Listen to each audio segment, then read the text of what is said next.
बना रही हूँ कबाब। इसके लिए मैंने अच्छा सा मटन को वॉश कर रख ली हूँ। अब इसमें डाल रही हूँ, मैंने नींबू निचोड़ रही हूँ।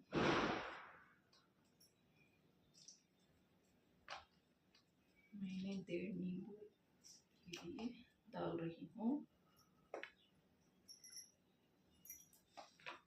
थोड़ा सा विनेगर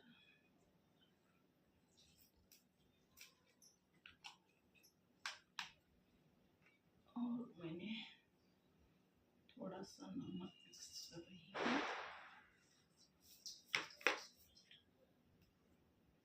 हल्दी थोड़ी, चिली पाउडर,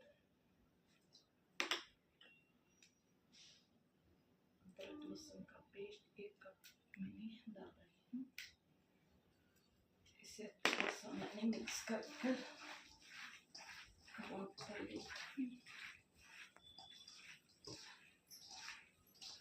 मैंने इसमें कबाब मसाला भी डालती हूँ, डालकर अच्छा सा कबाब के लिए मैंने मसाले बनाकर 1 घंटा टाइम मैं इसको फ्रीजर में रख देती हूँ। बाद में कबाब मसाला मिलाकर इसमें मिक्स कर लेती हूँ कबाब तलने के लिए। और थोड़ा सा जीरा पाउडर डालकर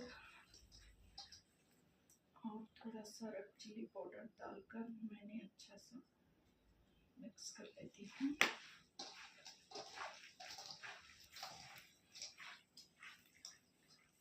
मैंने ये कबाब इस फ्रीजर में रखकर बहुत इसे ऑयल में डालती हूँ।